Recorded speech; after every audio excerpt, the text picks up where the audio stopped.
So you want me to just say your last name or no last name? Sure, you can say the full name. See if you can pronounce it right. Of course I can. I'll be like 안녕하세요. I'll be like 你好吗?我好.你好吗?我好. 给我你的爱令我脾气你是未来. Whose song is that? Tank. I don't know. Yeah. I speak Cantonese, Mike. Dude, I don't know what...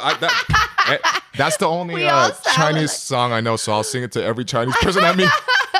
Well, I know I used to sing a lot of Korean karaoke with my Korean friends in Seattle. Sing a sentence. Like Solid. I'll be like, like,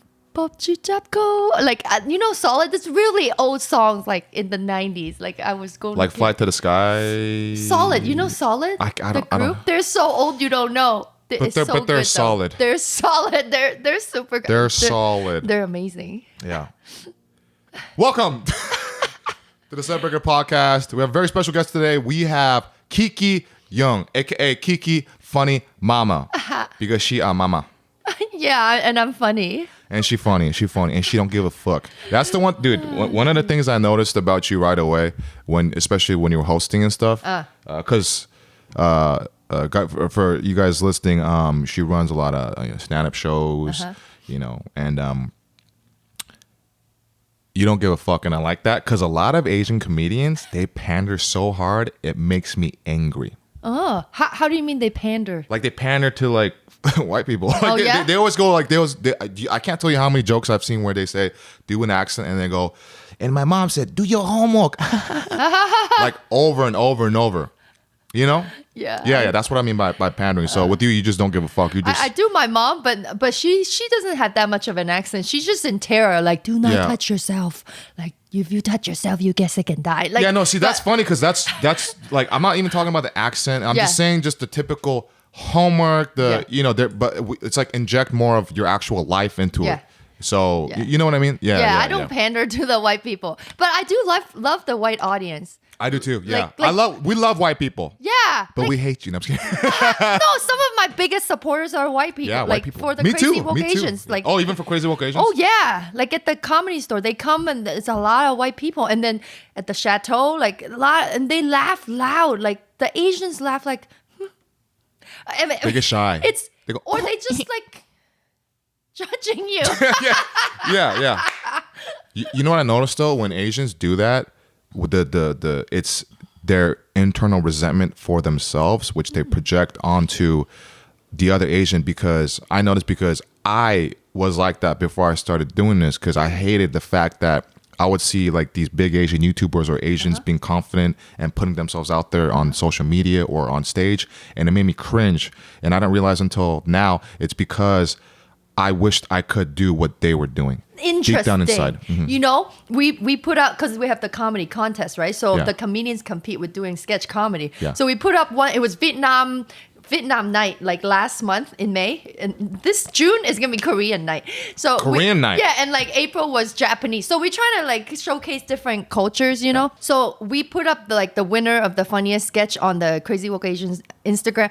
And then this Asian kid just like cringe. Like I never heard like comments like that. I'm like, wait, really? Like in a comment, cringe? Yeah, that's all he could say. Nothing nice. If you don't have something nice to say, just shut the fuck up. How about that? You know what I'm saying? It's like cringe because it's about like him being an Uber driver and then he giving me all the Asian snacks and it's like hilarious. He give me I saw that. Yeah, he give me fucking hot pot. Yeah. I'm just like he spent $200 on that. Yeah, he gave me all like everybody is like this funny. I like it, but I guess that's how it is. Some people like just have to talk shit, right? Like always, they don't have it. Always. But that cringe comment, I've never had that on the feed. So when you mentioned it, I was like, cringe. Oh, that's what it is. So maybe that's where he's coming from. No, 100%. It's jealousy. It's sadness because no person that's actually happy and satisfied with their life would go out of the way to make those comments. And some of the biggest hater comments I've gotten are from Asians. Isn't that horrible? Me too. Isn't that horrible? Like they will directly DM me and you probably, right? Gosh. Like I don't have that happening from like white people, Mexican, black people. It's Asian people that said, you're racist to Asians. You are this, you're that. Yeah. Like you don't help. They're so over woke. Yeah, over woke, but that's, you know. They're like crazy. It should be called Crazy Woke Asian with an just singular because I booked a few more black comics on the show. You know, it's like woke means you include you you respect, you care about other race. It doesn't mean it's just like, like it's so ridiculous. They were saying you need to take off the S and make it singular from plural? Because there was one Asian or something. I'm like, you're mistaken. There was another one, but I guess you don't count that kind as Asian, but whatever. Yeah. Like I have to shut them down or I block or I just, restrict or delete because I don't want that energy on my page. You don't need to do that. I don't want people, it's not that I care like, oh, I'm like, okay, then I'm just going to restrict you. You don't get to comment on my shit.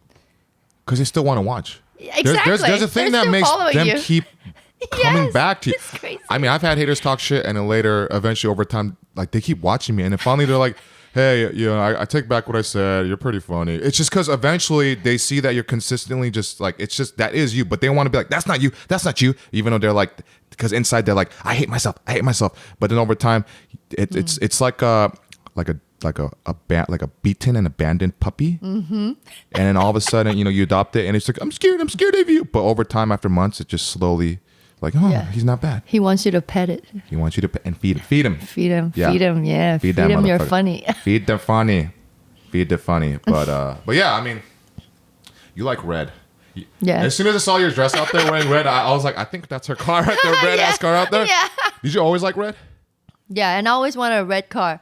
But then my mom and like my husband, everybody would be like, "Oh, red, you're gonna get speeding tickets. They think you drive fast." I'm like, whatever, who cares? So I just got the red car anyways, and it hasn't been an issue. No, I'm a perfect knock on wood. Yeah. I'm a good Asian driver. Okay. Very good. Yeah, you guys don't fucking know shit. Yeah, exactly. Yeah. But there are some horrible Asian. You know what? I hate to say it, but like, it's true. It's very true. Asian moms from Asia in particular are so bad. They're like, I'm like, come on, girl, don't get in the fast lane. Move the fuck out of my way to the right. If you like just don't be like that and be slow. Like I need to go somewhere. Like don't block the traffic. Yeah, with the hands like this tight, like super close. Yeah. And then the shoulders hunched. Yeah. They drive like they're gonna get hit by a semi any second. Yeah. They're always in fear, and that fear makes them drive even worse. Yes. Yeah. Guys, we're just speaking facts here. Okay. Yeah, and my husband always complains. Like, God damn Asian. I'm like, come on, honey, don't be like that. He's like, but it's true. And I'm like, your husband's Chinese too? Yeah, he's Chinese. Does he speak? He speaks a little bit Chinese, but he's mostly American. But okay. Yeah. And then, how does he? Okay, so you have 3 kids. What? I have 3 kids. Yeah, I have 2 kids. It's my husband and my kid. Oh, do you? Okay. So my son is 5. Your son is 5. Yeah. And you are always doing your stand-up stuff and producing shows, which is not an easy thing to do on top of being a mother and being a wife and all that stuff. Like, how do you manage all that? I'm dying. You're dying. I'm dying. Yeah.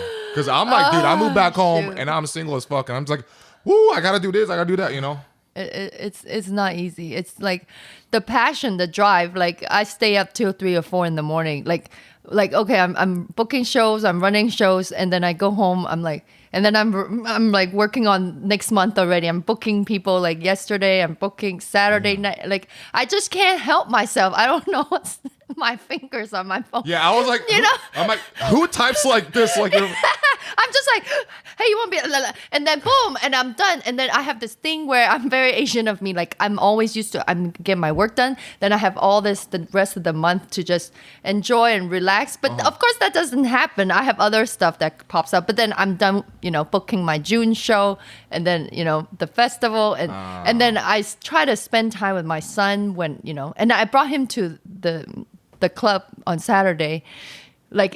So I saw your son the last time I was there. Yeah. Oh, yeah. He was like running around and like, yeah. This time I was like, do not run around. If you run around, there's no ice cream for a week. And then what happens to his face? He's like, oh. Yeah. It works? Yeah, it works. It works. You take away the ice cream and the cartoons, it works. What if that still worked into adulthood with men? Like a grown man? What if like your husband was kind of like acting up a little bit? You're like, hey, if you do that again, you don't get ice cream. He's like, I'm sorry. Or you don't get... Oh, yeah. That's the ice cream. Yeah. Right? Or you suck your own dick. Yeah, you suck your own... Dude, I tried sucking my own dick in high school. Oh, shit, you did? I did, because like when you're a virgin, you are desperate. I fucked fruit. Very... I mean, like the American pie, like what fruit? Yeah, like I tried an apple. That shit. didn't work Did because you apples hollow are it hard. out? Yeah, I Yeah. hollowed it out, and then I put all the Did it scoops of shave apple you? into the fountain, into the sink, and then I tried it's like fucking. I'm like, dude, this is not working because it's like fucking a brick, you know? Like I you're. wouldn't know how it feels, but Oh it yeah, sounds really and then horrifying. my dad he came in later. He's like, "What's this in the sink?" I was like, Ew. I don't know. I he touch threw it? up. No, because I didn't. No, that was a piece of the apple. Oh. Because I took a spoon and I just left the apple there and I didn't clean it up and I was like, I just threw up the apple. But I'm pretty sure he knew what I did. But anyway, so yeah, I was in wrestling. So I was more flexible in high school, and I was yeah. shorter because I'm about 5'11" now, but back then I was about 5'5" or so. So I had You're like, less range, like distance to try to suck my own dick. So I tried, I think for like 40 minutes, like I was on my back and just lifted my legs up, trying to shit. Did like, it work? I got after like 40 minutes, I got to about like I was able to reach the tip of my dick, Oh shit! and then I was able to kiss it. I went like that. At least you love yourself Yeah, and yeah, your dick. yeah. And I never tried it, and I'm like, yo, this ain't even worth it. I saw this movie, Shortstop or whatever. That guy was Shortstop? right? Isn't that No, the I- name of the movie? It's I don't know. It's a old. funny It was name. like in the 2000. It was like literally I saw him do it. Like it was doing a yoga move on the couch. I was like, Jesus, okay. It was Is interesting. it a comedy? It's about sex, a movie about sex. And you literally opening scene, I think. You should watch that. Maybe you can learn and then you Learn a technique? No, I have no urge to. I was just so desperate. I was like, I wanted to simulate what sex was like because I was so desperate as like a horny little child, right? And yeah, no, it just because Marilyn Manson, the metal guy, the goth rock star, he does it. sucks his own dick. Yeah. So I was like, maybe I'll try. Yeah. Yeah. That's it. Yeah. He's like, yeah, he does it. I'll try it. Yeah. So I mean, sometimes like even just when I like when guys like when I masturbate and I touch my own dick, I'm just like, this is kind of gay, like a little bit, like just a little, like I mean, because we're like, yeah, this is hard. So imagine if like you have your own dick in your mouth and you're just like I'm straight. It's like, are you that fully straight? Because I'm sure you're thinking like, oh, it's so warm in my mouth. I bet that's what they're thinking. Maybe I don't know. I I don't wouldn't know. have a dick. I wouldn't know.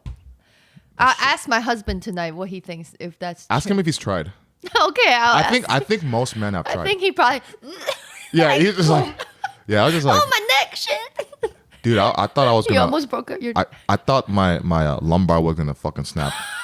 Like I You were thought I was gonna trying get that a slip disc. That's what I thought I was Oh gonna get. shit! That shit really worried me. But yeah, I mean now I'm just here.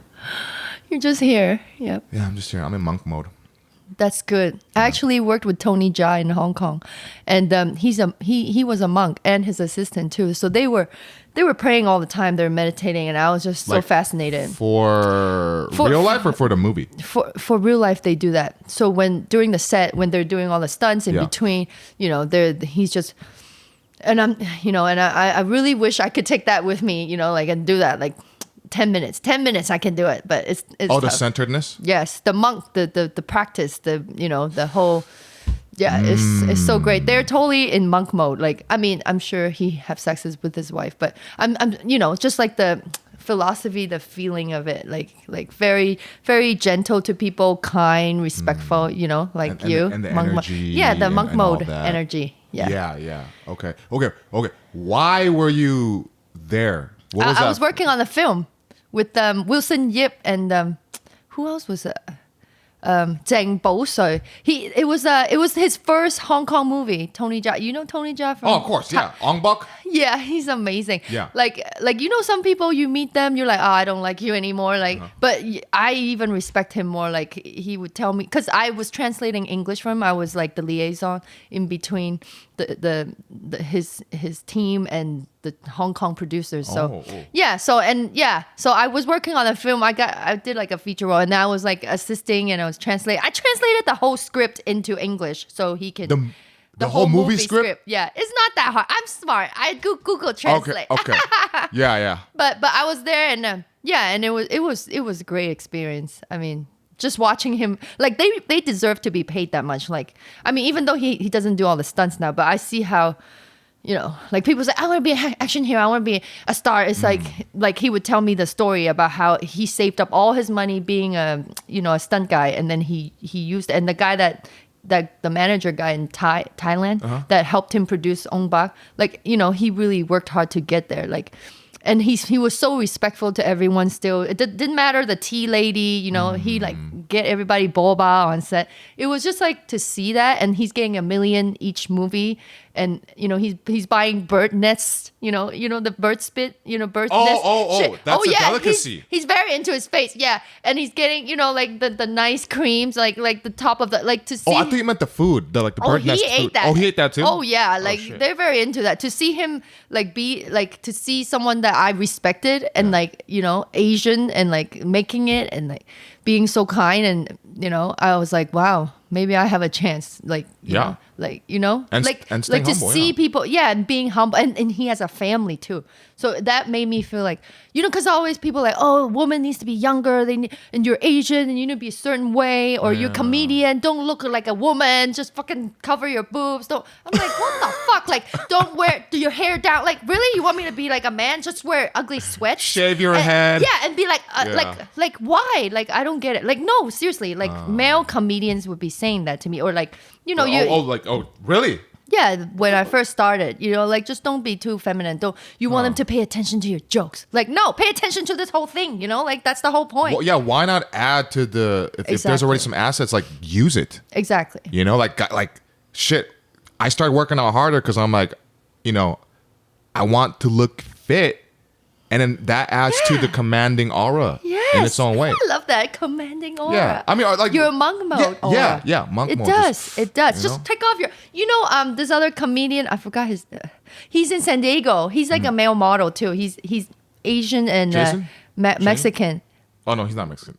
Yeah, Jason. Jason's a good looking guy. Yeah, but this guy is tall. He's really he lifts his shirt up every time he does a show. Like, we did a show at the Comedy Pack. He's like, look at, and he shows off his 6-pack. Like, why not? And the girls go crazy. Like, you know. That's the likability factor. You bring them in already with that. Yeah, and I think it's, you know, people like saying, oh, you should be a certain way. You should be. I feel like oh, you shouldn't have kids. Oh, or you know, you cannot be a, you know, in the business if you have you know, like seeing people like Tony Jaa and, like, you know, like even like Ali Wong, you see them, they have Joe Coy. I mean, he had a kid his whole time. Exactly. You know. Exactly. And that made him work harder. I've listened to interviews. It makes me work hard. I got paid for that expensive ass preschool and kindergarten. Oh shit. Because public school in LA, come on, it's just not. It's trash, huh? You don't have no idea how horrifying, like, the journey. I've been like switching schools, and like, aside from doing all these shows and stuff, like, I'm trying to, because he's getting bullied already. Like, last year he got punched and like he got scratched, and he's only 5, you know, like and I'm thinking of homeschooling him even, and just put him in after school where he still meets other kids, because you know, I remember I learned all the bad shit when I went to public school. I'm sorry, but like in Hong Kong, I went to a Catholic school, and it was all girls, and I was sheltered, but it was good. Like, in public school, when I lived in Seattle, the kids are like, it's cool to smoke weed, to skip school, to like make out, stick your tongue out to everyone. You know, that's what I was like. I came here when I was 12, so I was like, what is this? Guys are like sticking their tongues out at me, like calling me kinky. I'm like, what? I'm like, huh? I don't even know. Like, I don't know the slang. Like, I had a British accent, you know, like British Chinese accent, because Hong Kong was ruled by a colony. That's right. So it was like I was wearing Mickey Mouse T-shirts, you know, like my dad was making them like for Disney in Hong Kong. So I thought it was cool, but everyone's like, yeah, you hang out with your parents, like all that bad shit I learned, like fuck your family, go smoke weed, have sex when you're 8th grade, like, you know, like that kind of stuff. Like, that's so fucked. Sorry, but I want to shield my son from it as long as I can before, you know. I mean, you know. I think it's definitely better that way, because I would have been way more fucked up, because I went to private school up to 8th grade, and I went to a public high school. But if I went to a public middle school, trust me, I would have learned bad stuff. I would have been doing drugs earlier. I mean, I ended up doing drugs later, but I still would have done a bunch of extra stuff and went crazy. Yeah, but my mom's like, well, the private school, you know, the kids have to take drugs too, just more expensive kind. I'm like, what the like fuck? Cocaine and shit. I'm like, but he got in a private Catholic school. kindergarten, but I don't know if I should send him to a private kindergarten. Hold on. That's like really intense, right? Like 27,000 a year. That's a lot. Wait, for what? For private Catholic kindergarten in Pasadena. 27,000. Yeah, but they gave us like 10,000 off, but still, it's still, but it's so beautiful. The playground is beautiful. Do you say there. this stuff on stage? What you just said? I will This use is this. fucking hilarious. I will use this. And the thing about your mom saying, Oh, do not it's just touch more my expensive. Oh, yeah. private school. Have you said that on stage? No, but That's I've said other fucking stuff. funny. Thank That is you. super I funny. remember. Yeah, don't forget that. I've never heard that in my life. I'm working on my 45, so I will. By Oh, really? You're November, 45? I will put all that. Thank you. Dude, 45 minutes. Yes. Hey, you want to workshop your how much time you got now? Honestly, I don't know. I have a ton of random shit. It's all over the place. You want to put it together for like 20, 30 minutes? Because I have over like 50 comedians. They're workshopping their Oh, are they? I call it solo festival, so they could do even storytelling, or like other people have like a Yoko Ono show, like about Yoko Ono. Like, so it's not restricted, but most of them, 80% are doing stand up. So they're workshopping so they can do their special. So, Oh, yeah. That's what I got to do now, too, with my jokes, is string more of them together. Streamline and callback and all that. And do all the callbacks. You should do it. Okay, I'll talk to you about it later. It would be cool to have you. That would be sick. We have 3 stages. It'll be fun. Yeah, that's time. I think it's time. At least string together 20, 30 minutes. Then, you get booked and you can do feature and all that stuff. You can tour and all that. No, it's definitely time, because I've been really thinking about I'm ready to level up everything much more, because I've done I've done a lot of the improv and all of the jokes and stuff, and now it's like, okay, let's really get these jokes down again, because we have these periods where we experiment with different ways to improve our stand-up, right? So it's been how long? How many years? Of hardcore going at it, 2.5 years. It's time. Yeah. And I respect people like you, like you're doing your podcast, you're making your video, like you're putting an effort, like you deserve to be making people pay for your jokes to come see you. You know what I mean? Like booked and like touring and stuff. You know? Yeah. And I'm glad, thank you for saying that, because it's just like, it's a lot of work. It's a lot of work, especially alone. Fucking editing videos alone. Oh my god! I edit my own stuff too, because I am picky and stuff. Because nobody will understand. The way you want it done. Yeah. Right? Yeah. Because I try to pay. Like, I have a good friend. We've worked together for 20 years, but still, sometimes it's like when it's quick videos, you want it the way you want it, then you gotta do it, and it takes time. Everything takes time. Yeah. It's just it looks seamless and like easy, but. Like I said.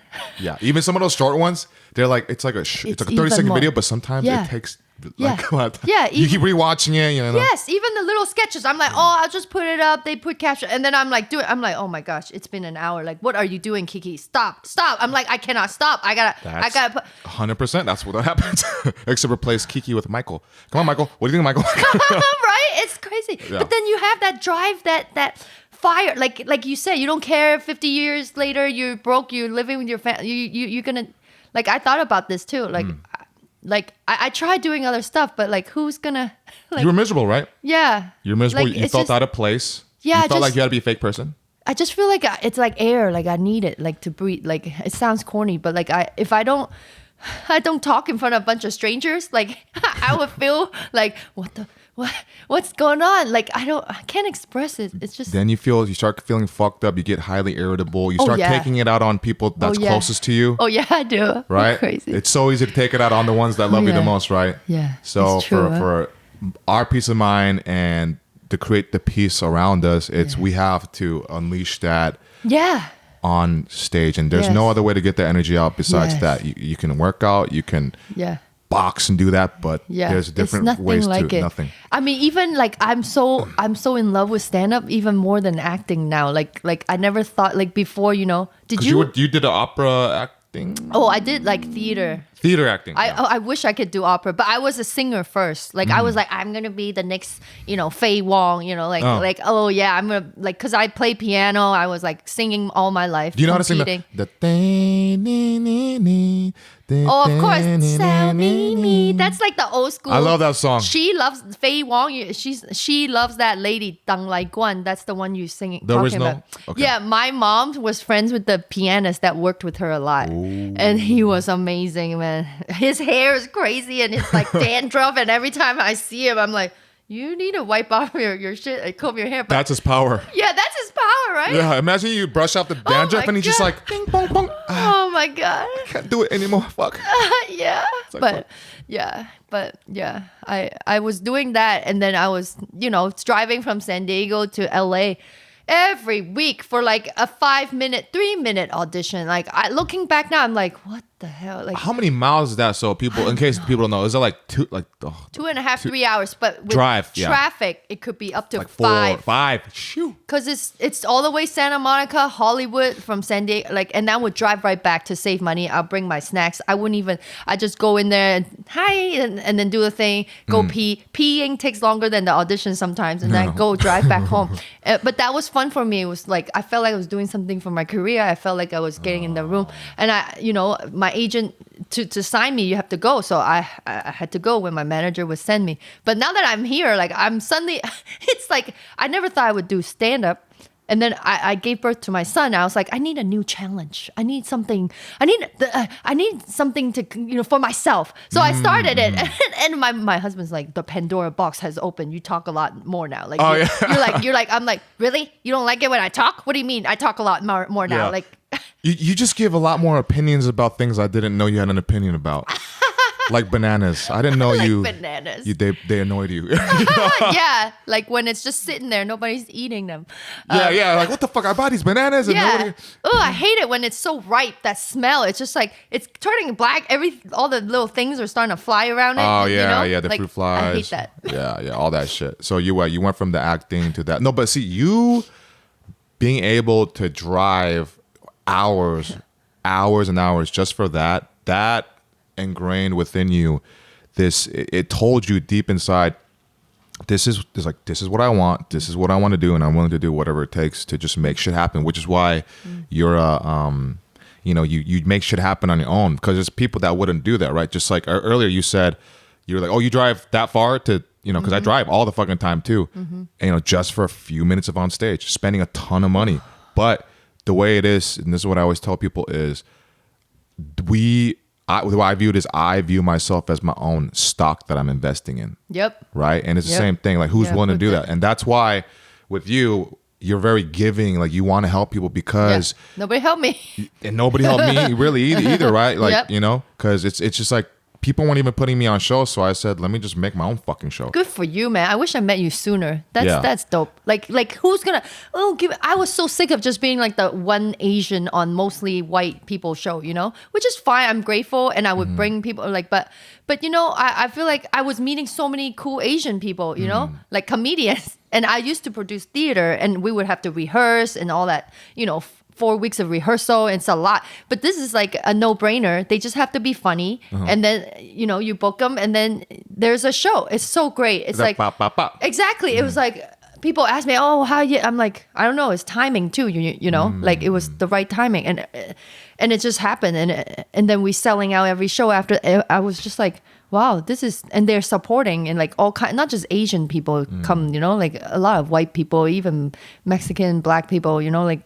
They're just there to connect, and they relate to what we say too. They do. That's the super interesting thing, because some of these jokes that I've done where it's very family oriented, but just like going deep into what I went through with the culture. I can't tell you how many non-Asians came up saying, "Dude, I feel that I went through something similar. It's parallel." Yeah. Yeah, so it's I think that helps unify and unite. People as a whole, which is a gift, one of the other gifts that I think stand-up gives us. Right? Yeah. And I really just wanted to have different types of Asians on the show, So, erase the stigma that, oh, we just need one because they say the same thing. Because that's what I heard from other comedians, like the bookers saying, oh, the one Asian. Dude, I thought that too. I'm not going to lie. Because really? I wasn't around that. Oh. Like, I wasn't around a ton of Asian comics. Yep. Yeah. But, I mean, some of them don't even talk about, being Asian, it's just about things or whatever. They just happen to be Asian, And even if they talk about their family stuff, it's different. Yeah, Yeah. we're all different. That's the whole point. Like you know, white people. that's why. Like white people. Exactly. White people all talk about their family, but they all have their own little thing with the family. You know. Yeah, and it feels so satisfying. Like to you know, some of them they have never been on the same shows with the these guys. They're like, wow, I get to it's fun. You know, they have a community. Yeah. Okay. Why do you have such a strong urge to do that, to help people so much? I don't know. Because it's on a level that I've you're Christian. Are you really Christian? I love Jesus. Yeah, I am. Okay, I was like, I don't know. I am. But like I gone through a lot. Like being an immigrant, I had autoimmune diseases and I was sick a lot. I had 9 packs of blood transfusion. My mom's shit. like, she's not even Chinese no more. I don't know what she is. She's fucking black or white or Vietnamese. I don't know. You know, like and I almost died and I ran away from home when I was 19, which was a big deal to my parents, not in America, right? I say this on stage. Yeah, but yeah. it's a shit. They were going to disown me, you know, like, because you don't move away until you marry or you move them into your house, right? Yeah, especially Asian culture. Yeah, so it was like a big deal. Like we didn't talk for like a year. It was crazy. But my parents said that. But you know. Wait, how did you almost die? Is it because the autoimmune? Blood, I had like hemolytic anemia. It's a mouthful. So like my antibodies just attack my blood cells, thinking they're Kind of like virus. leukemia type thing. They thought I had leukemia. I was wheeled into the Fred Hutchinson. Like they thought I had cancer. It was crazy. It was like I went to. My mom would say, "Oh, it's because of the Disneyland. You went up the Splash Mountain. You came down. Your face turned orange." And I'm like, "No, mom. It's because I came here. I was traumatized. I stopped talking. I had no friends. I was very like shocked by the culture difference, and then like I became very introverted. I felt very ostracized. I felt very alone. And then yeah, because in Hong Kong I was like really just open, like a kid, like here people call you hyper, you're weird, and I'm like, huh, like They thought you were on drugs? No. They just think, oh, you're so hyper weird because I was so friendly and happy. Like the people are so emo and just depressing and they're so jealous of you being happy. They're like, you're weird, you're hyper, you wear Mickey Mouse. Oh no. Like I felt even the Asian in my town. We moved to a place called Bothell. Bothell? Yeah, just say it's the boonies. We the boonies, okay. The boonies, right? Like my parents didn't want me to be around any Chinese. Like Chinatown, like no, we never rarely go there. Like they wanted me, exactly, it's the opposite of most Asian families. Like they wanted us to just learn English and adapt really fast. So it was really tough. And then so my body, I know it was because I just like something just went crazy. And maybe the Splash Mountain triggered it. I don't know. But yeah, I almost died. And then I was in the hospital for a few months. And then So Splash Mountain almost killed you. That's why she kept saying that. I was like, no, mom, it's because I was depressed. But then now looking back, I don't know. Well, I was scared of the height. But she would say that. My one woman show, I act out the whole like my immigrant story. And I talk about how she's like, your face looked like carrot. It's like, it was so orange. Oh, legitimately. It was so orange. It was like that orange. Like carrot. Like, it was so scary. And he thought I had ulcer and they wheeled me. I still remember they wheeled me in. I had oxygen tank. I thought, and then I went into kind of like a coma. I couldn't. I was like, I remember talking on the phone with my dad, like, hi dad. Like me and my dad were really close, like I couldn't get the words out. And then I was like, and then they brought in the pastor because my mom was Buddhist before, and they brought in the pastor, threw away all her like Gunyam statues and all her chant books and stuff. And then suddenly I woke up, and I think that was like a point where I really believe that like God had a hand in like healing me. But then I was so angry, like I was like, fuck this, why does this happen? Like I hate this, like I'm tired all the time, I'm fatigued. Like I used to be so energetic, and I had so much energy to paint. I would paint for hours and play the piano. And then after that, it was like I was a different person. My mom, she had cancer too. Like both my parents had cancer. Jeez. It's crazy. Yes, it's not hereditary. I think it's just their personality and like stress or whatever. Oh yeah, stress kills. Stage 4 cancer, breast cancer. My mom. She survived stage 4? Yes, she became a healer. She had like she went to Mexico and had oxygen injections. Like she does coffee enemas. Like I have this whole enemas side of me about like natural healing. What's an oxygen injection? Oh, so there's this doctor in Mexico where all the celebrities and cancer patients, they go, it's just, they inject oxygen. So she had a lump here. She's literally, and she says she had coals, like hot coal, to just put it right there to burn the lump. I was like, Mom, you're like doing this, like this is a lot, Mom. But she's healed herself. with the coffee enemas and the raw diet. So, That's how somebody I know, this other couple, he had a polyp or whatever in his like ass. He's at ass cancer. I don't know the name, but whatever that is. Polyp. And then they were basically just, his wife was like, we're gonna do a raw diet. I'm gonna do enemas all the time, do all that. And then she wasn't sure if it would work, but she didn't want to go through that. Yeah, because a lot of people die after. And then he like shit out the fucking polyp or whatever. Oh yeah, it happens. Yeah, it's a lot of work. Yeah. I mean, I was her guinea pig. She even took me to the Mexico clinic, and she's like, "Drink your own pee." I'm not gonna drink my own pee. And then I thought she said she shot coffee up your ass. I tried. She tried that. to. I tried it. Does it hurt? Tried everything. No, it doesn't hurt. I'm afraid of enemas. KY jelly. You don't hurt. You don't hurt. No, it actually, she has proof that the World War II soldiers in Germany, they use the coffee enema. It's a Gerson therapy. You can look this up, guys.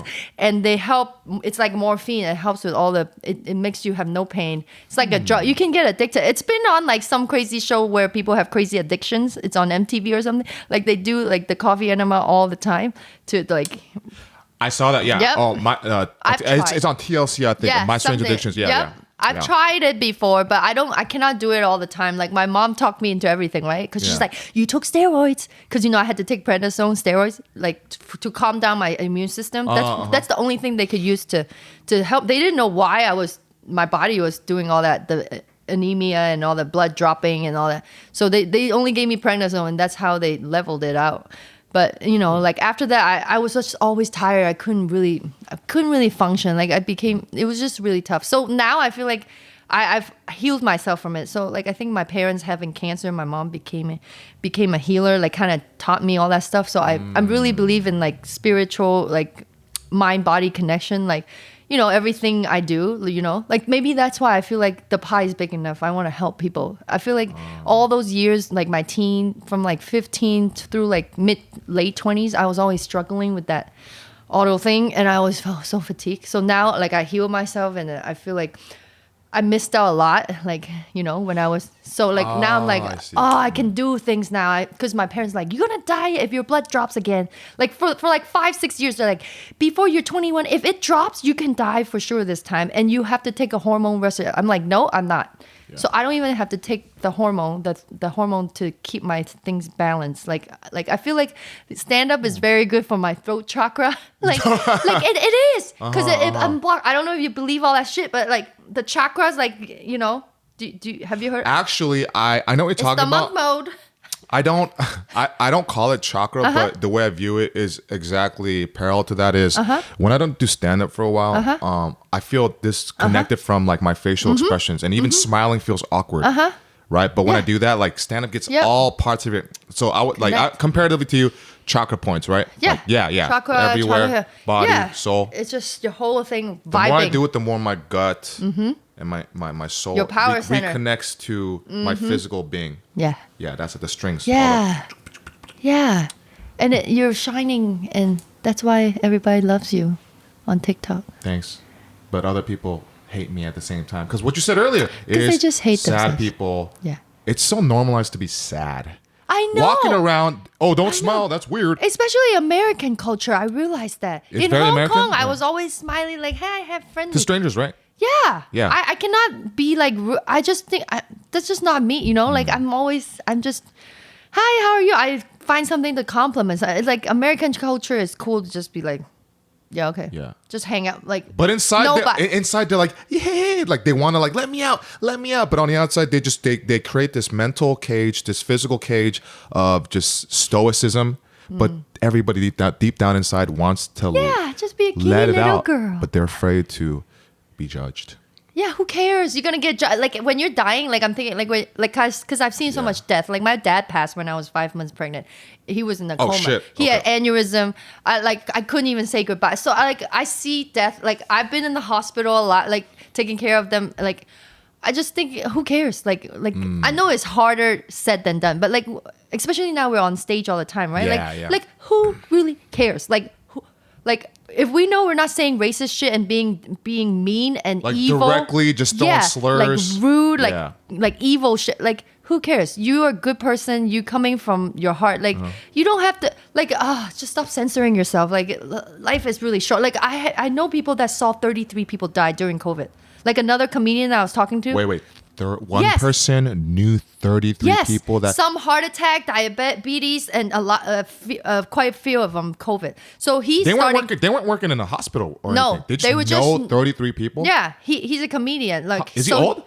He's like in his 50s, you know? But even then, that's a lot of people. Young. Yes, there's a lot. So he started walking. You just see like it's not worth it. I know. Holy shit. My one of my best friend, his brother just died, like overdose. Like it's just, life is like, when you're in, I realized when I was like 15, 20, 25, I'm like, man, I'm fat. I gotta not eat. I'm gonna count my damn calories. Like, now I look back, I'm like, yeah. Sorry, like, oh, my legs are so thick. Like my mom, she's very Hong Kong. She's like, oh, you have thick legs. Like now I look back, I'm like, whatever, man. I'm gonna wear whatever. Like, who cares? Yeah. Like, counting calories. Like I tell my younger girlfriends, like, just enjoy your food. How about that? And listen to your body. Like, that's what I do now. Like, I don't overeat because when I'm not in tune, I know, like, I'm like trying to escape. Then I'm like mindlessly doing things. Exactly. Right? Yeah, that's why. But if people just connect, just listen. I know it's tough, but just listen to what your body is, your best friend. Like, we abuse it so much,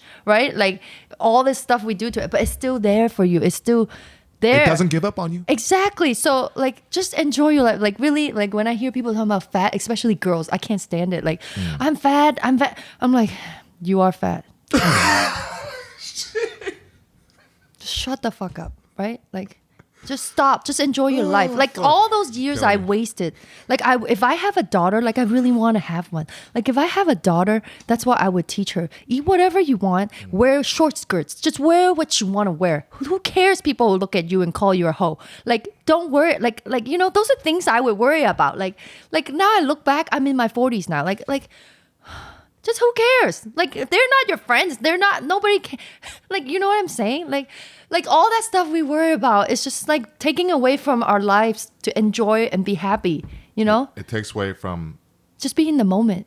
I'm just so fucking funny. I love your directness. I'm just so sick of, let's talk about people like talking small talk. Like, don't come to me, talk to me about small talk, you know? Like, always about the weather. Yeah, or like about themselves, how they could, you know, how about like, you know, like wanting something from you, you know? Like, you know, like wanting a spot, wanting you know, like. Give me an example of it when people try to ask for a spot on your show in a fucking stupid way.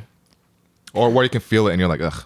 I don't remember because I don't keep that shit in my brain. Because it's too much happens a lot, right? I don't have energy for that shit. Yeah, it's like, okay, whatever. But if you're good, you know, and I think you're funny, I already have you in mind, like you. In like.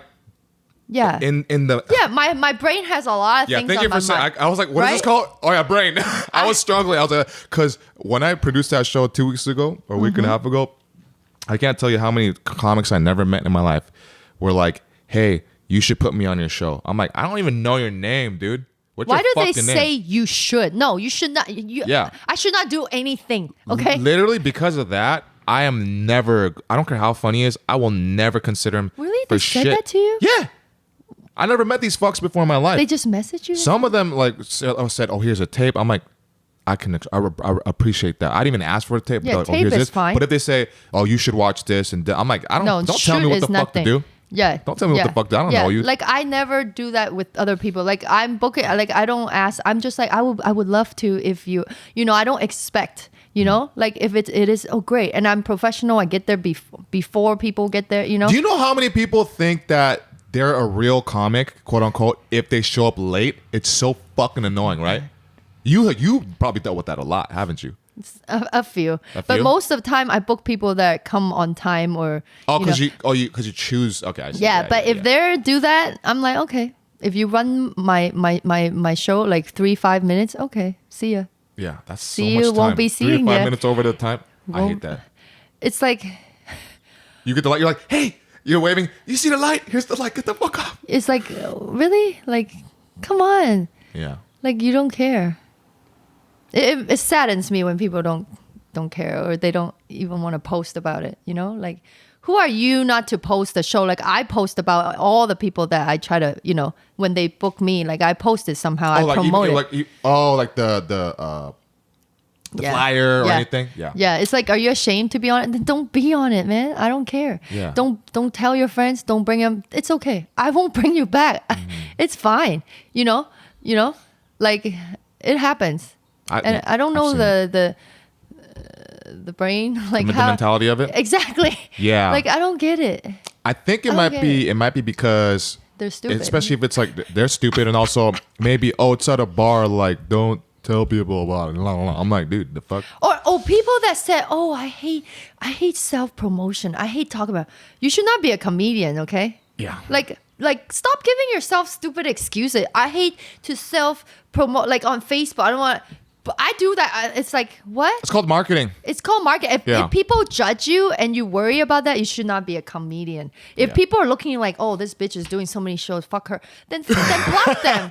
Yeah, right? Fuck like, this bitch for grinding. Exactly. But some people do. I mean, I feel some people just nosy, never like my shit, but they just there. Yeah. They see my stories. They never fall, like, never come to the show, but they look. I'm like, all right, whatever. But, there's some people may be shy, they don't, but some people on Facebook, they're so worried. Like, oh God, I'm so great. Maybe that's why I love stand-up so much. The more I do it, the more it's like, I don't give a fuck. Like the more it's like the Pandora box is open. Like the more I'm myself, the more they connect. Like my husband told me yesterday, like, yeah, your set is like intense and angry, like, but it works somehow. Like when I'm like, am I really that angry? I'm like, I'm playing my mom or playing like my son when I talk about how what they do to me, they terrorize me. but I mean, I guess like I look like a nice smiley Chinese girl. So I guess when I'm like, it's like it's such a contrast. I don't know. It's a very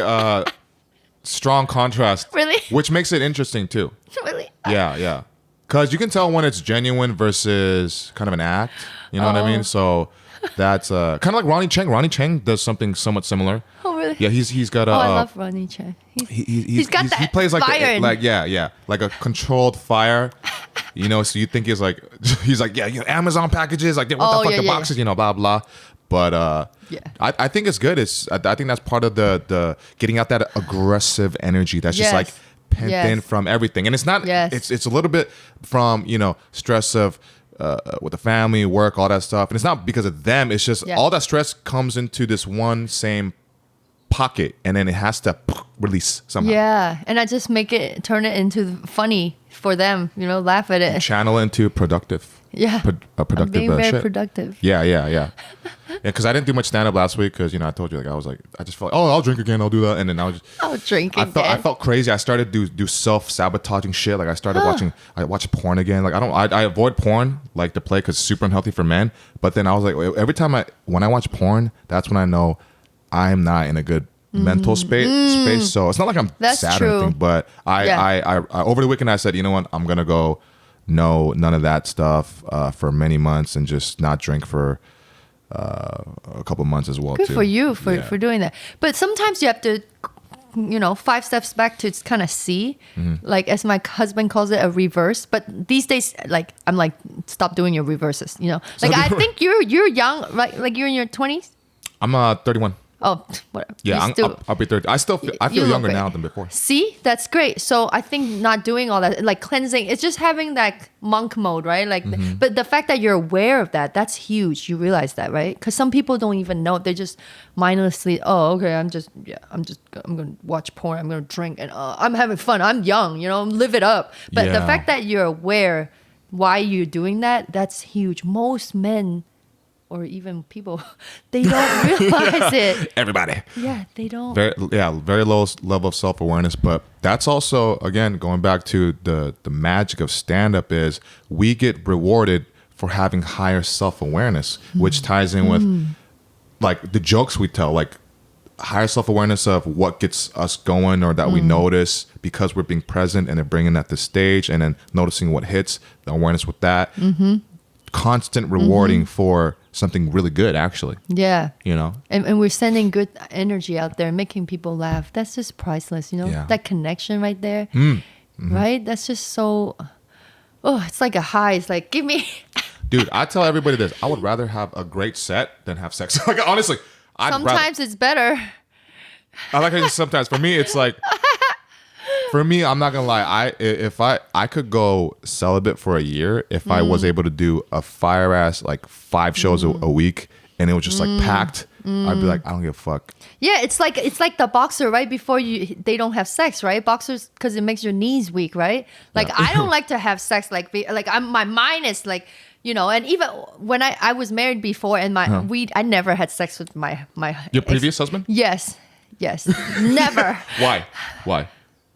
You should ask him. I think he's gay, but I don't know. There's a lot of that. There's a lot of that. know. There's a lot of that happens. He's not out of it yet, but you know, looking back, a lot of my friends like he's gay. Like I was always surprised. You know, that's your husband, but I'm like, I was blind. Like I didn't think about it. Like, but now he hung out at a lot of gay clubs.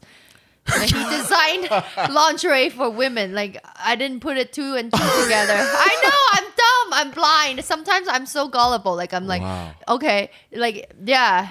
He would be ticklish if I tried, you know. And we were How Christian. would he laugh though? Huh? How would he laugh? He goes, how would he laugh? Oh, that's gay. Yeah, that's gay.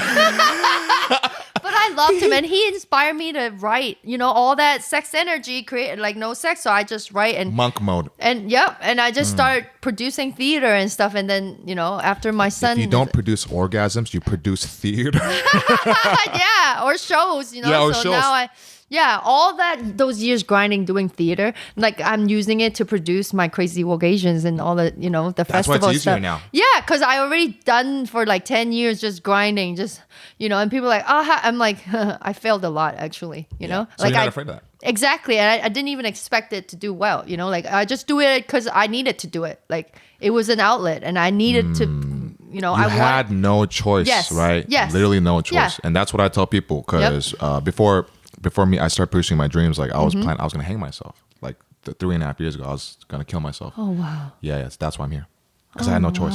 Because I was miserable. See, I was so miserable. I want to kill myself many times before, like from my teen. Like I was like, what the hell? But I always knew. I don't know. I always had this vision. I would be talking to a lot of people in front of a lot of people. Like You didn't know exactly what it looked No. like, but you knew it was No. me and then people. just a stadium of people. Like I saw it when I was at my lowest point. Like I just felt like shit. Like why am I here? Like if I wasn't afraid to be vegetable, I would just pop a bunch of pills. You know, I feel like I'll be that type. Like I pop pills, I won't die. I just be like that. Like on life support, I'm like, God dang it, I'm too afraid to jump off a bridge. Yeah. But like lowest point, sometimes I'm driving on freeway, I'm like, I should just fucking crash. But then I'm like, damn, what if I'm like handicapped but I don't die?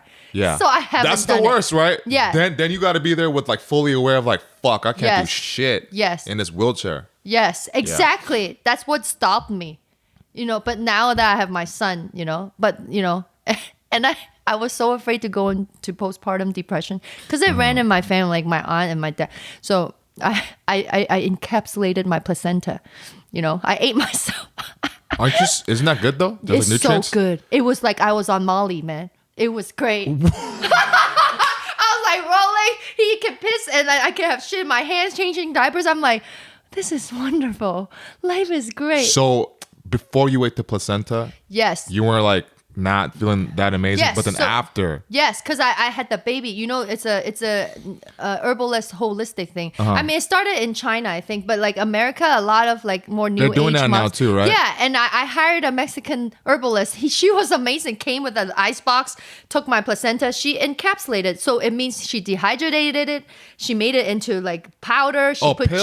ginger and and it was just like $300, and I still have the tonic. She made a tonic for when I have menopause, so I'm all good, man. I know. And my husband was like, "What are you taking? Can I have some?" And I was like, "No, you get your own placenta." it's like you should have saved your foreskin. That's what you should have done. He should. I know. He got circumcised later in life too. Oh, it was later. How much later? Yeah, like in his 30s. Why? Why so late? 'Cause and I don't and why know. did he want to do it?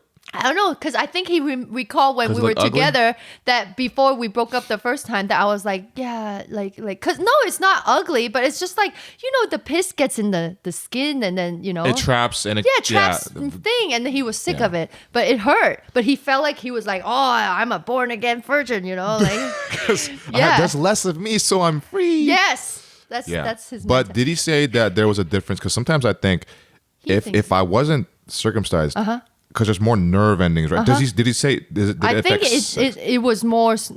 I think it was better for a while. Like it was more Before circumcision? No, Or I think after. Really? I think he said after. Yeah. Interesting. Okay. Because it's gone now, so it can roam for free, right? Right. Yeah. Go. Do what you wish. Yeah. I wasn't with him when he did that, so I'm sure he roamed for free for a while. Oh, yeah. He ran wild. Okay. I'm Sharing not going to his thing. fantasize about that anymore. Yeah. It's like, fuck, what if I had it still? Would it change my life? If I had that longer sock, you know? But I don't need that.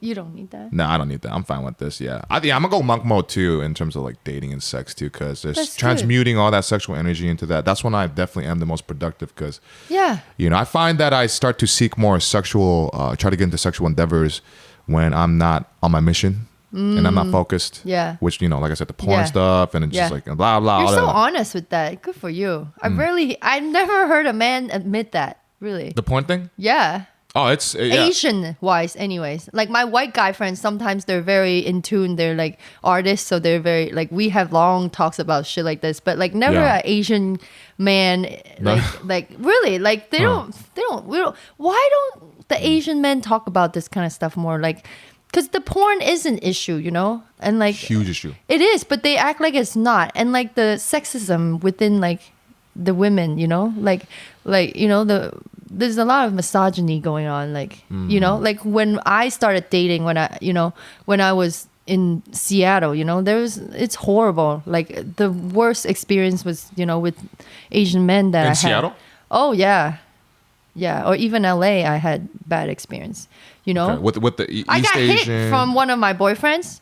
You know, got raped by another guy that I was kind of dating. Are we getting serious? Too serious? No, I don't give. No. We talk about everything. I mean, here. I Yeah, love talk about Asian whatever. men. My husband. I mean, is we were just talking about Chinese. killing ourselves. So I mean, Yeah. So I really like, you know, sometimes I just, you know, I just wonder like what is it about Asian men and the culture that won't admit to things like don't want to talk about like, let's have a beer, let's watch a game, and let's, you know, I'm not talking just my husband, I'm talking about in general, like I've dated Koreans, Vietnamese, you know, Chinese, like what is that about that they don't want to kind of deal with that, like even talk about it or acknowledge it.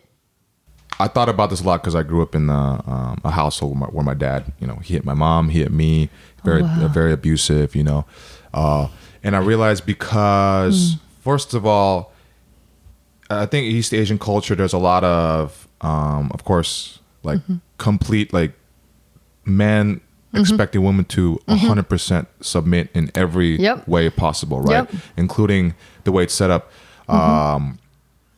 Like Korean culture, the mom lives with, the wife lives with the fucking husband's family, all that, and it kind of leaves their family, right?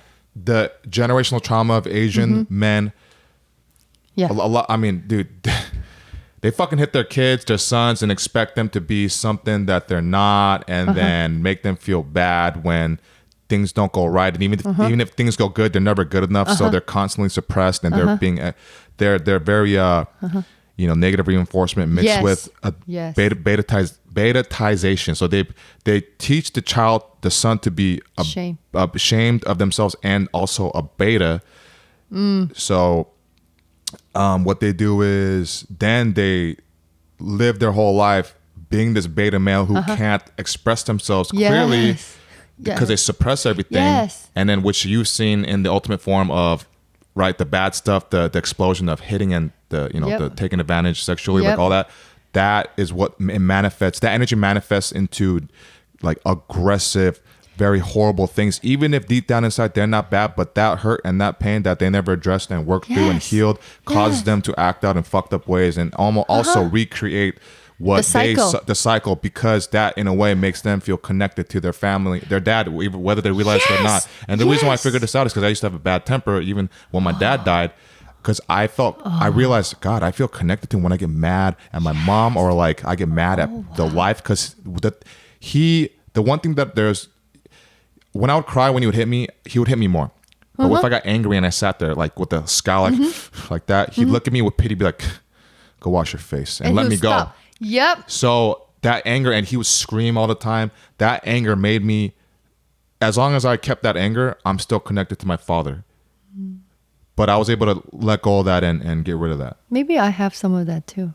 Yeah, because we don't realize that. Because I'm very close to my dad, and like he's very musical and artsy. Yeah. Like that's why I'm the way I am. Exactly. So like now that he's gone, I feel I didn't get to say goodbye because he was in a coma, and I always think of him like a song, what we eat, like everything. I think about it, and I just get really sad, and then it's so weird. It's uncontrollable. Like, you know, like I couldn't imagine if I didn't have stand up. But it's like goes with my husband disciplining my son. Sometimes I see him like his dad. He's like, you know, my dad used to say to me too, oh, you lucky, you know, my dad will hit me, just ask for 5 cents. I don't do that to you. He never hit us. Yeah. Maybe that's why, but my mom would be the one with the bamboo stick, you know. Oh my God, I'd be terrified, you know. Like I talk about it on stage too. I'm like, yeah, you know, like bamboo stick, like, you know, and 12 at a time. Like she has a dozen, like in case they break. What is she, a fucking like They samurai?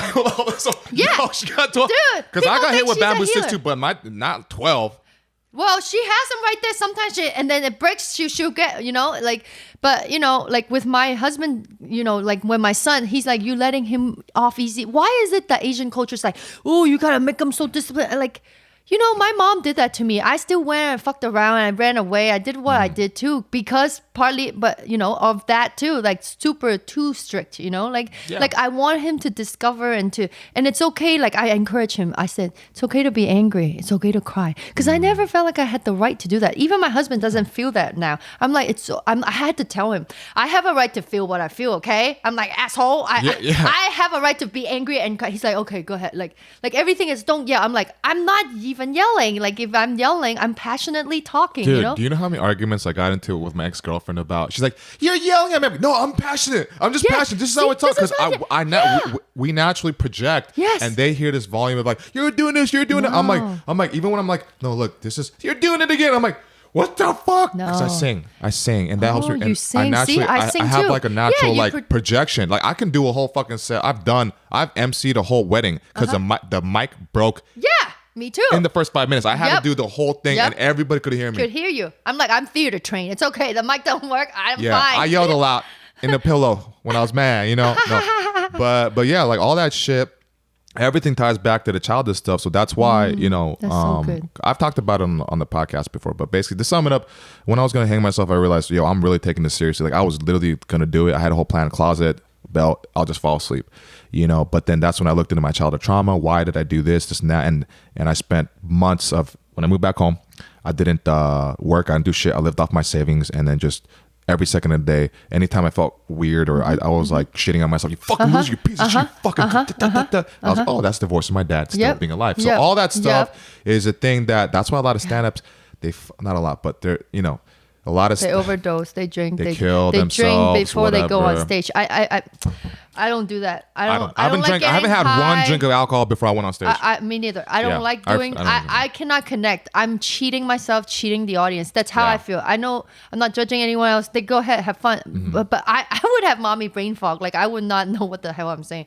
I would I'll just be like it dulls the blade. Yeah. And we have to be as sharp as possible. Yes. And the best way to be sharp is be connected with especially with your gut, spirit. Which is how I could, dealing with hecklers. When you have that, you go boom, boom, boom. You can. If I had like 3 drinks, I would be a fucking idiot. I'd be like, okay. Yeah, it's like, hey, that's right. That's right. I do have a small dick. You're right. Yeah, I am a Keep fucking talking loser. shit. Yeah, I am a piece of shit. I am not funny. Yeah, and the next day you wake up, you're like, fuck. Exactly. Why? That regret. It's not worth it, and you save a lot of money when you don't drink or get high or smoke. Exactly. So, So the because so many Asian men are in pain because other Asian men don't know how to talk about it. Yeah.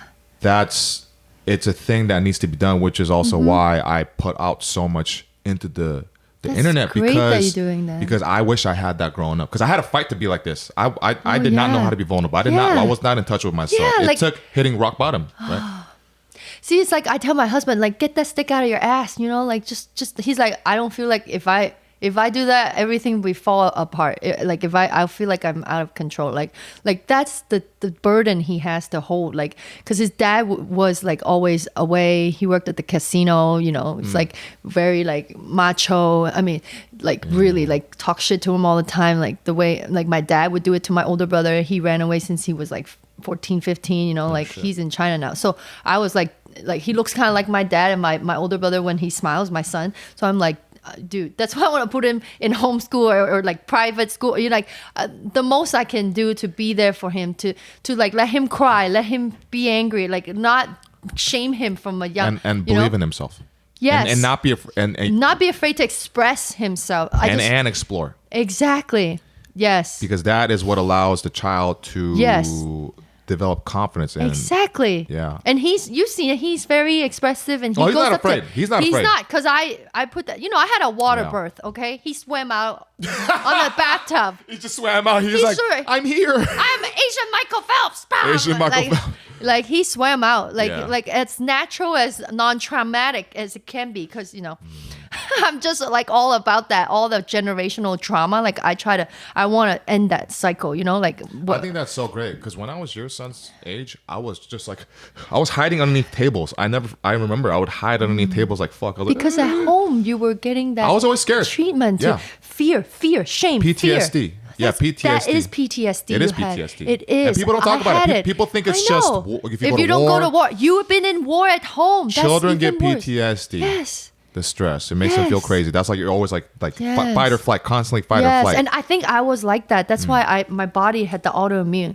But it would be really hard for my parents to accept that. They created that for their child, right? So my mom blamed it on the Disneyland, the Splash Mountain. Things that make absolutely no sense. It's because of that. It's because we have a portrait of a clown and it's kind of tilted to the right. Exactly. We shouldn't have done that. It's like, no, that's because you threw me down the stairs. No, it's the portrait. Right? It's the portrait. Which I thought it would make them want to initiate the conversation, but instead they're like, you're gonna die if this happens. You can't do anything. You cannot be an actress. You know, actors or prostitutes. You don't want to do that kind of shit, right? You're not young enough. You know, you're not beautiful enough. Like all that shit in my head. Not skinny enough or whatever. So it's so funny. Like I was trying to be an actress for so long. I mean, I am still, but now I'm like, I don't even care. Like I'm just doing comedy. And with comedy, I'm not even thinking I need to have my special. I gotta do this, and I'm like, whatever. Like I've let it all go. I'm like, I'm just having fun. Like I'm just really love it. Like I can't, like I love writing. Like I'm even like going into these classes. Like tomorrow I have a showcase for a class in LA. Like, I mean, not LA, New York. Like I'm taking these Zoom, like meeting it's so fun. Like whatever. Oh, New York comedians? Yeah. Oh, like shit. It's taught by Gina. She won last stand-up NBC, I think. But she's great. And then like, I'm just like using the money that I make, invest in myself in the comedy. And I took another intensive with another teacher based here, and it was like writing every day, exercise, writing, and then it's like for late night show writing, like teaching you all that shit, like, you know, like write about this chord, you know, like it was just, my mind was just exploding. I was like so happy just to, oh my God, I'm using, like talking about it is giving me the, you know, like I'm getting if you had goosebumps. hair on your arms like me, it would be I feel like, I'm just like, it just feels so good. Like exciting, right? Yes, and Very I don't have to worry about, like, I'm so glad I don't have to be like a lot of people like, oh, I gotta get this and grind it here and do this and I can get. It's like, it's so, that energy is so draining, you know, like trying to get there. The and result be someday. orientated. That causes mimisery. Yeah. That makes you hate yourself. That makes you compare yourself to other people. Yes, compare, you judge. They're not that funny. Like I hate doing. I hate judging any other like especially other female. I'm like, good for them. Like they're working their set. You know, sometimes people are like, why are they getting booked? They're not that. I'm like, well, she's getting better. You know, they work. You know, like I would never want someone to say that about me. I'm sure they do, but whatever. I don't care. You know, like who the fuck she thinks she is? She's booking all these. Like, you know, who the fuck is like crazy woke Asian? Like, oh, she's not woke. Like, I'm sure people. I'm sure fucking people say, I'm like, I don't give a fuck about you. Like, don't. I don't care. People are gonna talk shit at the end of the day, no matter what. It's exactly. Words are words. Because if I cared, I will have nothing. I will be doing nothing. I'll be miserable. I'll probably run my car to the wall. Trying to appeal to everybody and get less respect from people, you know. But when we live life on our own terms and not care, and then even eventually those haters can be won over, even if we're not trying to win them over, because they're like, okay, I guess this is I gotta accept this. This is what it fucking is. And if they don't, then they can fuck off. Yeah. They And can fucking go especially down. for Asian women too. Like my generation, you know, growing up in the 90s, like the Gen X, right? Like it's just hard to like, I'm glad my mom went through that. She had cancer. She's like, fuck this. I'm not taking, my dad became very like violent, like mentally abusive because he had nasal cancer. He's kind of blind and kind of deaf like after that, and he worked all his life. His parents died when he was really young, so I always think that he gave me a really good childhood. He built something from nothing. I mean, he was like the sole licensee for Walt Disney in Hong Kong. Like Wow. manufacturer. He had 20 some stores. Like he worked his ass off to get where but he was a talented musician, but he was like, I want to be a businessman. But later in his life, I mean, he's so talented. Self-taught piano, self-taught guitar, sing. He could sing Elvis like. He's amazing. Well, what is with old Asian people and Elvis? My dad was obsessed with Elvis. But you hear the songs; they're beautiful, though. They are. The way he like the rock and roll, like it was just so like the Just womanizer. love me, Yeah. Oh, you're a good singer. You're a good singer. I'm just imitating Elvis still. But my dad, I mean, he introduced me to country, to jazz, Miles Davis. Like he was so like, you know, like he was just amazing person. But because he thought business was more legitimate, more stable, because he did that, it showed me. It made him miserable over time. Yes, and he really just crashed. He went bankrupt because he fell down the stairs. He had a dent in his, and he became really mentally abused. Like he was just like really mean to my mom. It was horrible. Like one day I come down from the house, I just see knife stabbing all over the like table. Like it was like really hostile. I'm like, God, I just wish them to get a divorce. Like that type of. Like, yeah, but they never divorce and they stay into codependent relationships. Yes, and then my mom finally left when she was like, I'm not gonna die from. I drove her all the way from Seattle to San Diego to this health institute. It was like taking my daughter to the dorms. It was so weird because they never took me to the dorms. Yeah, right? yeah. I drove myself, but it was so weird.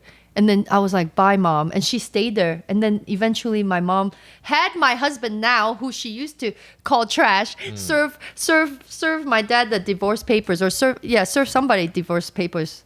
It was so funny. Like when I was getting together with my husband now, they were like, he's trash because he was friends with my older brother. Like that's how I met him, through my older brother. Oh, okay. Yeah, okay, he did the right. forbidden thing, but my older brother very was forbidden. He was away. I've never really grown up with, like he was running away since he was like really young, like remember? okay. So I really I love him. I know him, but not like that way anyway. So yeah. But my mom would be like, they're trash. They party. They sing karaoke. They like smoke and drink. You know, like. But like 10 years later. What is she heading on karaoke for? Asians love karaoke. I know. My mom doesn't sing, but she lets us sing. But. Yeah. But see, that's why it's so important that, you know, especially you as a parent, you are allowing Yes. yourself to live your truth. Because if you didn't, you would not, because you don't have enough love for yourself. You wouldn't be able to give it to your own kid. Exactly. And I saw that in my dad, and I saw what happened. And then my mom kind of gave me permission to really like stand up for myself because she left, you know. And then she got her degree, her bachelor's degree. After she healed her cancer. Yeah, like she was in her late 50s. What did she get? Bachelor's degree in the, I don't know, she went to UC San Marcos. She was like a top of her class too. She's like an overachiever. Like I was like, she was gonna become a holistic doctor, you know, like the naturopath. But it took too many years. So now she just heal people here and there because she knows all that stuff. She's certified like a bunch of breathing and Reiki and stuff like that. So, but you know, like seeing her do that kind of inspired me too, you know, and I haven't seen her in like four years. She's too busy doing enemas in Hawaii. She moved away when I was. Dude, she's living her life. Yeah, she's living her life. She's free like a bird. She's remarried. She's remarried. Is she happy with the guy? Yeah, he's white. Oh, okay. Yeah, he's nice. He's like, you could do whatever you want. Sweet. Yeah, he's do whatever really you sweet. want. Yeah. Yeah. I think that's why. So I mean, there's a few reasons why Asian women would date a white, because you know, like there's Asian guys who get so mad about that. But I mean, some. Okay, granted, some do not like themselves and trying to escape for some reasons. Yeah. But then there's others. It's just like because they just happen to get with a white guy. Yeah, And then they're very Americanized. They feel more you know. That the culture thing too. Yeah, they feel more connected to it. Like my husband, he's very Americanized. I could not just be with like a totally traditional Chinese guy. It's just too much. Like, but he's a little bit traditional, but very Americanized. So it works, you know. Which means you can like negotiate and compromise and talk and say, and no, we're doing this. Yeah, he's very good about that. And we've known each other for 25 years now. So it's like, years, I know it's a long time. That's amazing. I know. My longest relationship was 2 years. That's all I know. I don't know. I'm like, yeah, I know what it's like. Well, we were apart for like 8 years, you know. I married my ex. He was black, you know. Oh, you were married to a black dude? Yeah. Oh. But he loved Bruce Lee and I Ching. So he's more like Chinese than me. He was about Wu-Tang, all that. Yeah, very Bruce Lee. Like he studied Kung Fu. He was very like into the culture. We went to Hong Kong together. Like he was traveling there before me already. But yeah. Why'd you guys split? Like I said, like... I think he's gay.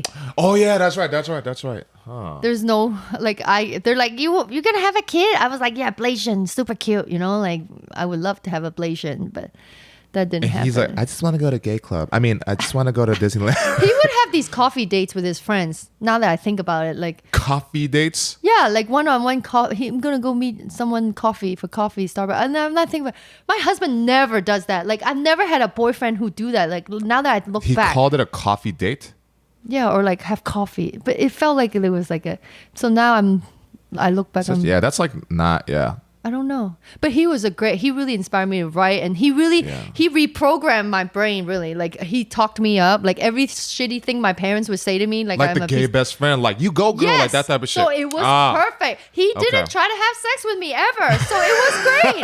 Like he really talked, like I've never had a guy wasn't just trying to like help me, you know? Like he was really like, we had great talks, you know, like we really connected emotionally. Like, so maybe that's why it lasted that long anyways, like 7.5 years. And that probably, I feel like added to your current relationship. Yes. Yeah, and I thank him for that. So it's okay we didn't have sex. But I'm a little mad that, you know, like if that is the truth, just come out, just maybe just it's hard to acknowledge it. I think in the black community it's tough to like families. Yeah, I've talked to my black friends about that. I mean, just Catholic, in general, like you know, well, men period too, but then you know, in black culture as well. You know, with just like very masculine, right? Yeah. And then you're gay. It's like Yeah, I mean he's a great guy. I you know, he's like one of my great friends. You know, forever. Like really changed my life in a way. My mom would be like, "He is not your destination. He's a pit stop." I'm like, he's like, but she's like, but you will learn. You will learn. You don't listen. You will regret.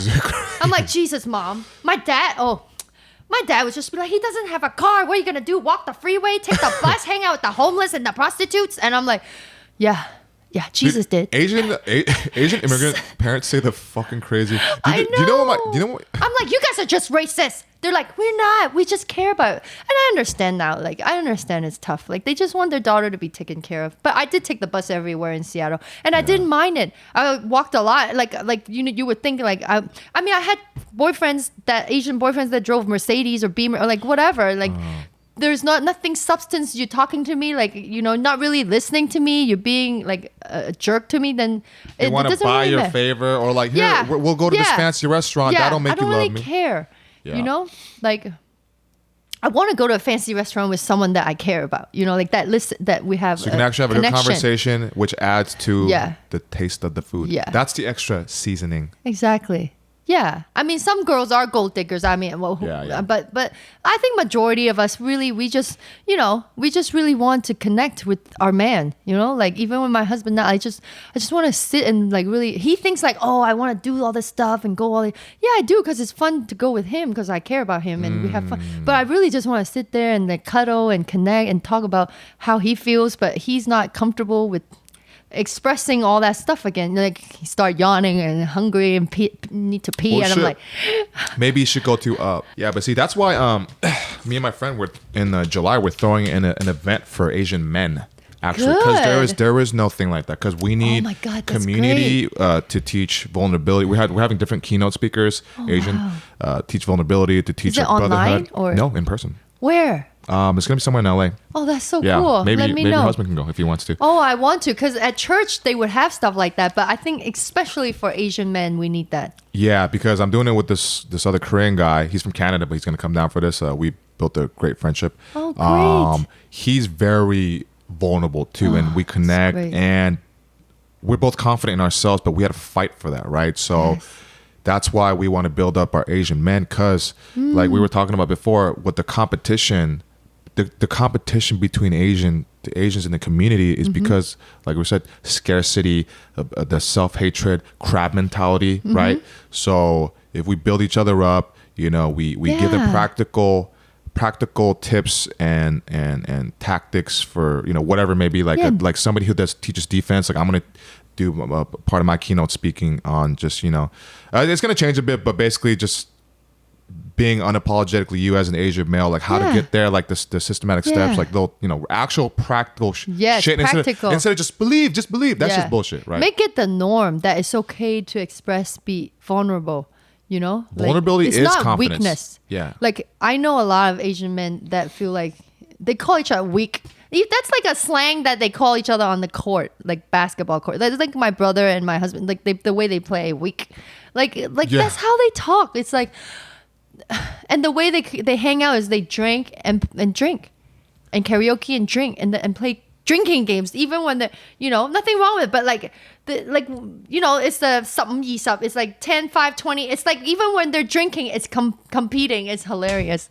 Who can drink the most, and then how they win. It's like when you actually sit down and have a talk, and when you do that, it shouldn't be like such a big deal that is not the norm. It can be just a casual, natural connection between Asian male friends.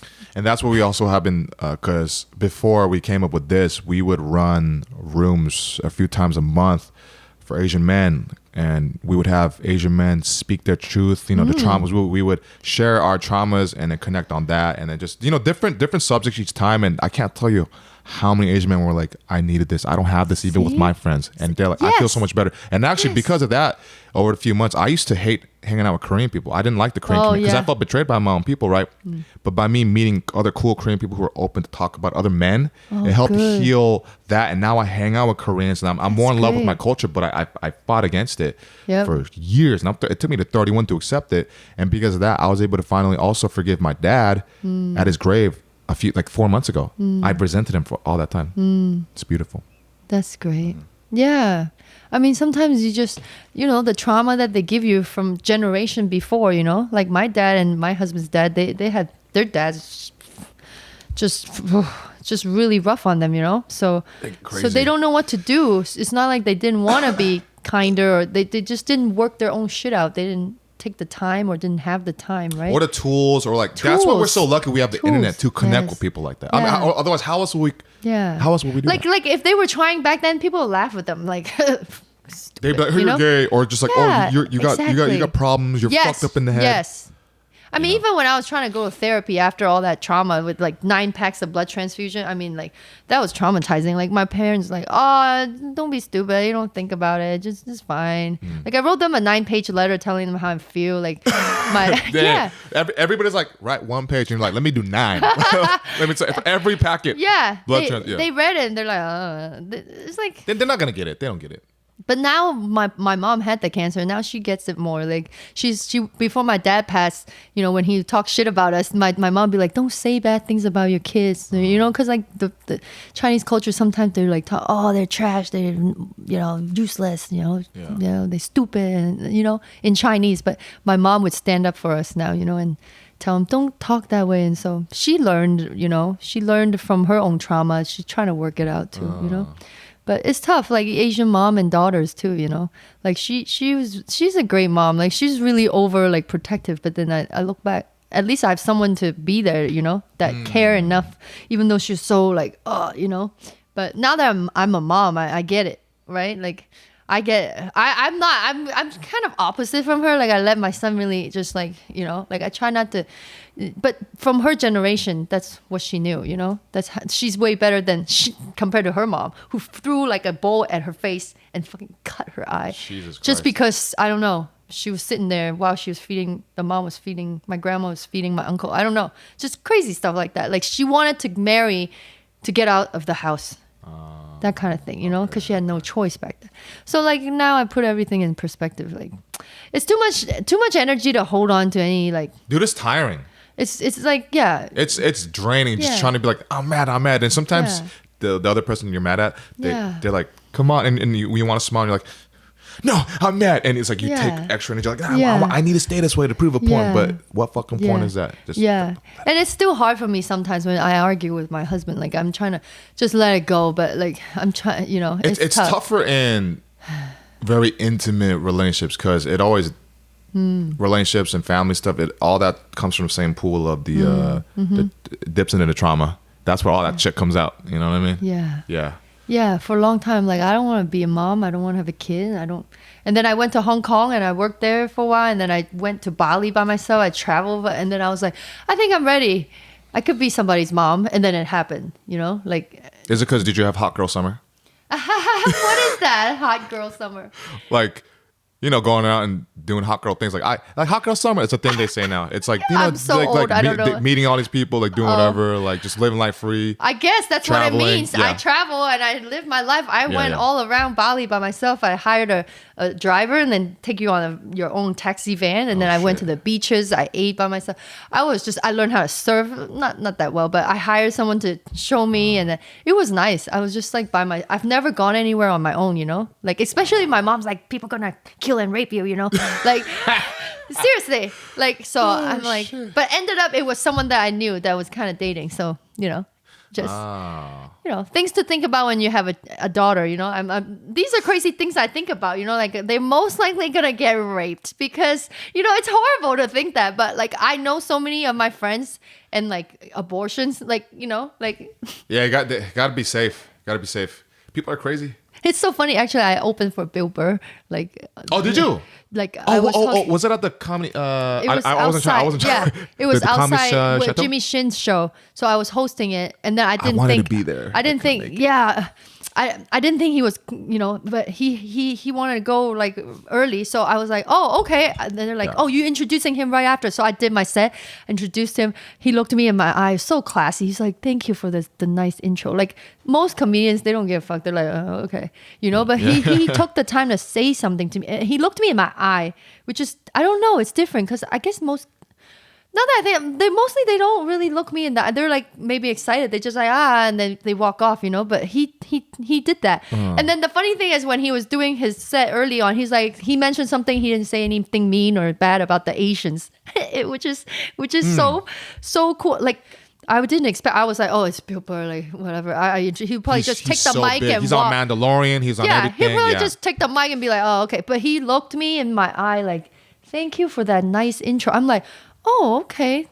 You're welcome. Yeah. Like, I was like, oh, okay. I became like, oh, he thinks I gave a nice intro. It was like, I'm like a giddy. I'm like fanning out, right? Like, I'm such a big fan. It's so funny. I'm like a fangirl. Yeah, I mean, it's always nice when somebody you respect is just, kind of Eliza, like too. She was on Jimmy's show, and she's like, she's sweet. Like, yeah, it's so nice to meet other comedians that are humble and respect, and they're like, they don't mind taking a picture with you, and they compliment you. They're like, cool, you know, like, because you never know. Because I've met big stars where they're like, you know, and then you're like, gosh, I wish I don't want to meet you. I feel like they're not even actually happy just because they're a big star. A lot of people, so it could that says a lot about it. But you know, it shows that Bill Burr has done a lot of internal work as well on himself, and I would love to see him live someday. I really wanted to go, but I forgot if I got booked on a show. There's something that happened that made me so I couldn't go. Next time when he comes back. Yeah, I really want to see him live.